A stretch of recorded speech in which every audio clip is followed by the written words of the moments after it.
center for Power Rangers, the location where the command center was. I was so happy. That's rad. You sent me the picture of it, and Yeah. I swear to God, I thought you went to the Holocaust Memorial, and I was like, why'd you do this with like your buddy who's visiting in town? Also, why would I tell you that? And like, dude, check out where I went today. I'm like, that's a major bummer, man. Major bummer. This is how you wanted to spend your Sunday. Yeah. He flew all the way out here from Orlando to go to the Holocaust Museum or whatever. He's like, nah. I mean, I went for like field trips and stuff, and it's poignant and it's powerful, but it's not somewhere I'd go like to show somebody around LA. Absolutely, yeah. No. He's a big Power Ranger fanatic as well. As am I. I have more tattoos though than him, Power Ranger tattoos. So like, yeah, I think I'm cooler. But do you think that means you're cooler? It means something, but I don't think that's what it is. Yeah. I was just trying to make myself feel good. That's all right. Yeah, I mean, you're also clearly still wearing a Dinosaur t-shirt. I also have my Power Ranger shoes on. Yeah. And observant viewers of the podcast, which is typically an audio format, but we do have a YouTube. You'd notice we were wearing these same outfits last episode because this is a bonus episode. Little bonus mini writing episode. We're going to talk to you about how we wrote the songs on Low Class E.P. This is the Remember the Times podcast. I'm Mitch. This is AJ. That's true. I'm sorry to interrupt you. Please continue. I just realized we hadn't introduced the show. Besides bonus episode. We're going to talk about last episode. We talked about how we recorded our first demo album as Low Class, and now we're going to talk to you about how we wrote it. The 4 songs. It's a 4-song banger. The process. How the sausage got made. I mean, obviously, I'm sure it was very in-depth given how young we were, and these are basically our first songs we've ever written. Yeah, and, there's a lot of talk about themes and emotions that we want to evoke in the songs. Concept album. Absolutely. Yeah. Something that transcends space-time and sexuality. That's definitely what we were going for. By the way, you can hear this on Spotify or Apple Music, 8-track. You might like it. I will listen to these and cringe very hard because it's like, man, I was really thought we were doing something as like teenagers. They're not badly written songs, but we weren't ready to be playing them, I think. And the big emotions, the big feelings in the songs is like, really, you thought you were. Yeah, but I mean, honestly, like any of the bands that we really enjoyed growing up, you listen to their early stuff, like I think it's all around the same like kind of thing. Right. We were just like AFI. You're right.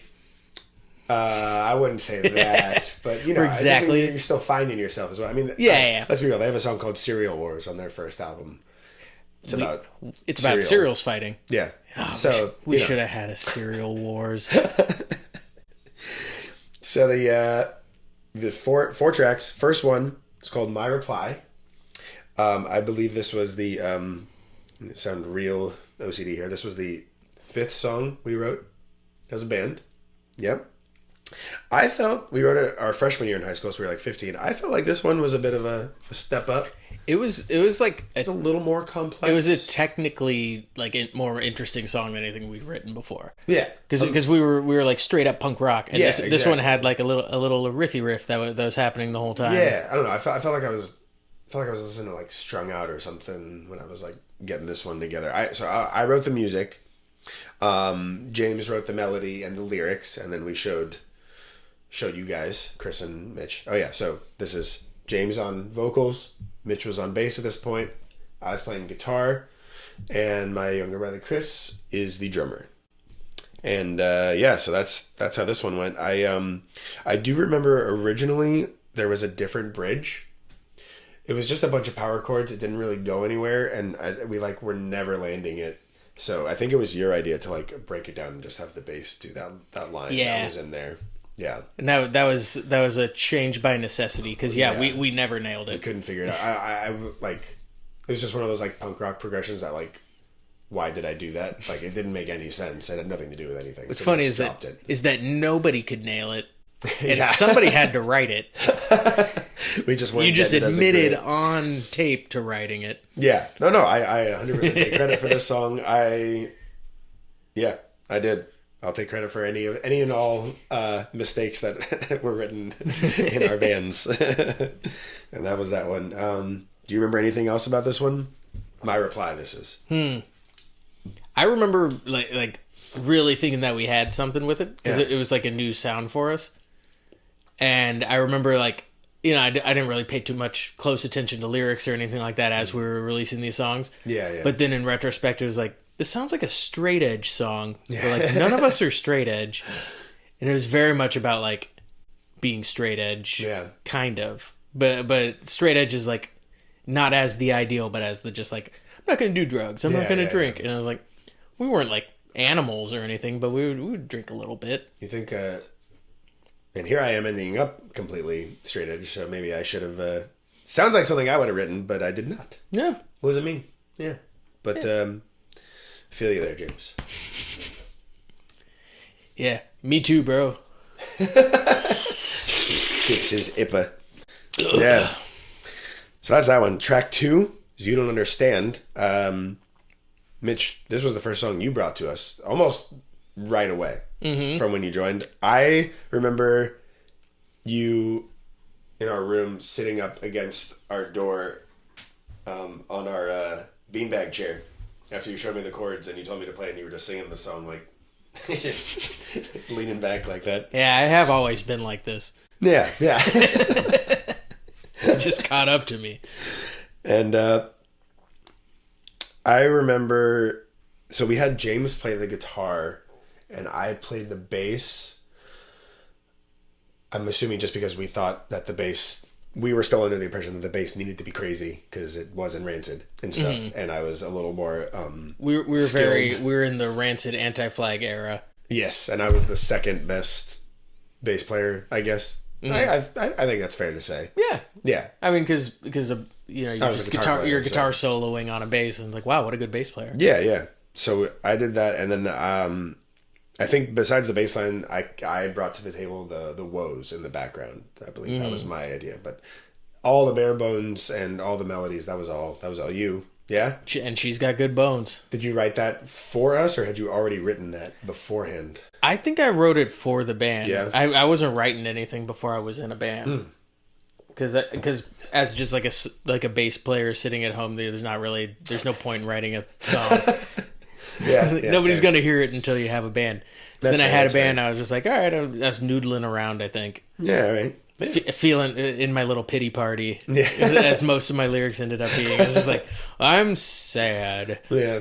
Time to write a sad song. Well, it's a great song, and I dare say one of the our SBNC fan favorites, if you will, if we had fans. We kind of did. Yeah, our friends liked it. Yeah. More than most. I feel like we didn't play it live because it was too slow, but everyone liked that song. Well, because we were very punk rock, so we're not going to play. That was it. Exactly. A ballad's not a right word for it, but the only way you would do that is like Misfits style and just play it super fast live for no reason. Yeah. Which we did see them do. I don't remember anything else. I mean, you wrote that one. Anything else you remember about that one? Not really. Yeah. I think it's one of those songs that also listening back, I'm just like, why didn't anybody help me? This song sounds like a cry for help. But I was really a pretty happy kid. It just sounded like a depressed kid wrote it. I mean, even if you weren't like, reaching to those kind of things, like I think, makes for good art. And I think you're trying to write the song that sounds like that guy. And so you write the lyrics to be a little bit extra sad. Right. So like you just knock all emotions up to 11. Totally. This one goes to 11. But so that song I remember specifically, like I remember making my whole family listen to the EP after we'd recorded it while we were like on a trip somewhere, like up to my grandma's house or something. And I remember my older brother saying like, "What do you have to be so sad about? Like you live in Hermosa Beach, like you got everything." And I was like, "Shut up, you wouldn't understand." I think I was just like, I don't want to talk anymore. I like looked out the window for the rest of the trip and I was like, fuck, he got me. Dude, high school was friggin' rough regardless. But we weren't like, I wasn't like bullied or anything. No. Not particularly. A little bit. Are you counting me? No. That continued into What am I? 36? 5 seconds ago. October. No, I was talking more about getting shoved with the punks can't be jocks, bro. Oh yeah, that was great. But I never considered that bullying. That was more like, oh, this guy wants to fight me, but I don't want to fight anybody. Yeah. Yeah, I don't know. High school was fine. I mean, I just didn't know what that. I wouldn't do it again, but it was fine. Nah. Especially not now with their TikToks. Oh my god, I can't even imagine. And their stickers. I was just telling my mom how I cheated in middle school because I never told her how I did a lot of passed a lot. But I don't even know how you could do that now with phones. I don't get it. I would not want to. You could have AI write your essays for you now. It's terrible. I don't know. In my day, computers were for computing, and that's it. We used to have in 7th grade we had a vocabulary quiz every Monday, and we had to write down the description of the words or something. Mm-hmm. And I would write them on my leg under my shorts, and then I would just pull up my shorts and look real quick and then put it down. So I passed that one. Yeah. But anyways. Yeah, that was the start of your tattoo obsession, bro. They should have saw it coming. I used to write Aussie on my fingers all the time. So cool. Before basketball practice? Probably. Or after. Both. A little touch up. Yeah. So that was You Don't Understand. And now here we are. We're back to Flobo, for a lack of better options. So we had this folder. I still have this folder, by the way. Oh, shit. You and James and I, it's just full of set list ideas and lyrics, song ideas. And it just grew over time. It's huge. But you and James would just literally just write down, it's on, shitty paper and hand them to me, but with no song in mind. They were literally just lyrics or poems, whatever you want to say. And I would just take them and start shaping them into songs if you guys hadn't. Mm-hmm. I don't know if we ever talked about this or this just happened. I remember that one day you were just like, hey, remember this one that you wrote? I wrote, here's the music to it. Okay, yeah. Maybe. So, I mean, this actually happened a lot. I think this might have been the first time.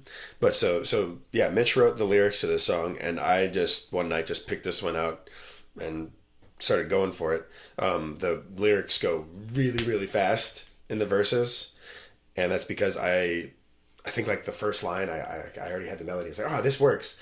And then I did cut or rework any line. I just left all the words. And it's it wouldn't make sense to change the words. Let's just jam them all in there. Yeah. So I think it actually works pretty well. But it made it unique. Yeah, it's 2 minutes and 30 seconds. But this one was a definite fan favorite. There's a lot of chanting backup vocals, and this was the one that my dad made us record an alternate version because it said "fuck you" too many times. Radio edit. Yeah. And I wrote the bass line and everything. We had James play bass. I think the only thing I remember James adding was this patented Doyle slide, Doyle from the Misfits, and he just did that once, and that was that's a punk rock solo right there, basically. Yeah, it's called flavor. Yeah. And I mean, I guess that's really the only stuff. Do you remember anything else about that one? No, not particularly. I remember. I remember it being a lot of fun to play live because all of our friends learned all the chanting. So every time we'd hit the bridge, we'd have everybody going, "Fuck you!" Yeah. Just a bunch of kids from Little Manhattan kids. and Hermosa Beach, 15 years old. So awesome. Fuck yeah! That one was really fun to play. I don't know why I chose to sing it, but I don't know why we put me on the guitar. The only thing I was thinking about this, the only thing I can come up with is that we didn't think James could do that intro riff. So we had you play the bass. The bass was actually a little more complicated than the guitar besides that. Mm-hmm. But that's the only thing I can come up with. I don't know that I've ever actually thought about that logically before, but I was the bass player, mm-hmm. James was the guitar player, singer, you were the guitar player, and then for some reason, James and me switched instruments for that song and let you sing. For 2 songs. Yeah, one other song, but we'll come up to that later. But yeah, I don't know. Yeah. I don't know, but that's what we did. And the last one, this one was written entirely by me, my punk rock opus. If any of you are not familiar with the punk rock genre, short songs are they're pretty cool to do. Like a lot of bands do that. There was this compilation called Short Music for Short People, and we wanted to do that. I wrote a 44-second song. It's called Put It in Perspective. This was my first time writing lyrics, and yeah, it's so short. Tried to write the shortest song that you could. Yeah. Without doing the Blink 182 thing. Exactly. Yeah. I mean, like, there's a lot of parts to it. A lot of it happens. So I don't even know if it feels like 44 seconds, but it truly is 44-second song. I know James. I had it more of like Black Flag, like yelling style, and James put in a little more melody to it. It's kind of like Black Flag meets the Vandals or Guttermouth exactly, or something. Yeah. He put it more in that realm. Which I think was probably a good call, but I was just more like talking it, and then I liked your bass line a lot that you wrote. That spiced it up a bit. Yeah, that's what I do. Yeah, And then Chris wrote. Couldn't remember it for the life of me if you asked. I remember it. I don't know why I remember it, but that's why you're in charge of running all the overviews of the show. Yeah. And I sit here and go, "Oh shit, we did that. We did that. Oh my god." Yeah, you're gonna be surprised about a lot of things you did. Yeah, I'm not even really at this point in our story. I'm not even really drinking. Yeah. So it gets real bad. Cool, can't wait. The future episodes are gonna have like a bunch of random cuts in them. Like, oh, that's where I told you to pull an entire chunk of the story out. Yeah. Retroactively. Nah, I won't embarrass anybody too bad.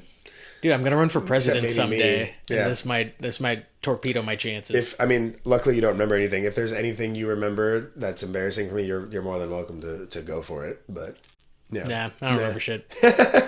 Just kind of your whole general vibe. Your whole general outlook on life. But I'm psyched. So kill some birds. Anyways, yeah. So that's our mini episode. That's how we wrote those 4 songs. Recorded in 2002. You can listen to it on Spotify. It's the first time on the internet. It's a wild thing. Man, it's a wild thing. 2002, was the internet even around then? Barely. I do remember being told to make a MySpace page for our band because they're like, this is going to be huge. Like, everybody's going to be on MySpace. Was that in 2002? I don't think it was 2002. That's probably later. Later. Yeah. We had a website. Yeah, sbncwhat.com.